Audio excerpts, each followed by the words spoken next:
네, 상황심리역 지하철 추돌 사고, 그 원인이 신호기 고장인 것으로 발표됐습니다. 하마터면 대형 참사로 이어질 뻔한 이번 사고. 그래도 그나마 이 정도 규모에 그친 건 뒤따르던 지하철이 무인 전동차가 아니었기 때문입니다. 하지만 지하철에서 사람의 역할을 없애는 일은 지속적으로 추진돼 왔고 일부 구간의 경우 완전 무인 운전까지 논의되고 있습니다. 노지민 PD가 취재했습니다. 지난 2일 상황심리역 지하철 추돌 사고의 원인은 신호기 고장. 신호기의 진행 표시에 따라 전동차를 운행하던 기관사는 정차해 있는 앞열차를 발견했고 급하게 제동을 걸었습니다.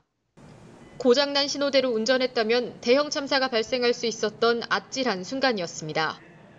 감속을 시킨 속도가 15km였어요. 그런데 그걸 기관사가 안 하고 자동으로 비상제동만 걸리는 걸로 해서 기계가 그것도 좀 이제 시간을 두고 걸렸다.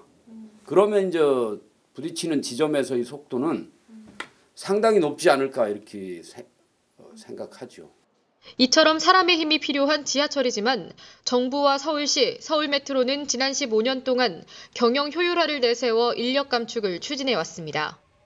IMF 금융위기 후인 1999년 1인 승무 체제로 전환하기 위해 자동운전 장치를 도입하는 지하철 구조조정 운영계획이 세워졌으며 2004년 실질적인 사업 추진 방안이 결정됩니다. 4년 뒤인 2008년부터는 자동운전 장치를 적용한 시험 운행을 시작했습니다. 시험 운행 과정에서 열차가 정위치에 정차하지 못하는 문제가 반복됐고 2010년 실제 운행이 이뤄지기 전년도인 2009년엔 탈선 사고까지 있었습니다. 새로운 시스템으로 교체되는 과정에서 신구 시스템 간 충돌 위험은 늘 존재해왔습니다. 서울메트로 2호선 88편 중 새로운 시스템이 탑재된 신형 전동차는 50편뿐이고 38편은 기존 시스템으로 운행되는 구형 전동차입니다.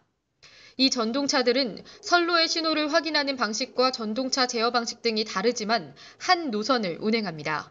선로의 신호기를 제어하고 신호 정보를 전동차에 보내주는 프로그램을 상이한 2개의 운행 방식에 적용하다 보니 정보 변환 과정에서 오류가 자주 일어나고 이번 신호기 오작동에도 영향을 미쳤다는 지적입니다.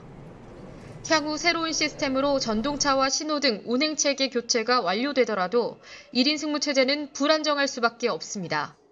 자동화 시스템에 대한 의존도가 커질수록 승무원의 역할과 권한을 열차 밖의 중앙관제센터가 담당하게 되고 이 경우 돌발적으로 발생한 상황에 즉시 대처하기 어렵습니다. 지난 2003년 192명이 사망한 대구 지하철 참사. 당시 승무원이 없었던 뒷칸에서부터 발생한 화재를 맨 앞칸에 있었던 기관사는 뒤늦게 파악했고 즉각적인 대응이 이뤄지지 못하면서 대형 참사로 이어졌습니다. 그럼에도 불구하고 교통당국은 1인 승무에서 한 발 더 나아가 무인전철을 확대시키려 하고 있습니다. 무인전철은 부산과 대구 등 일부 경전철과 수도권 중형전철의 경우 2011년 민자로 개통된 신분당선에 도입돼 운행 중입니다.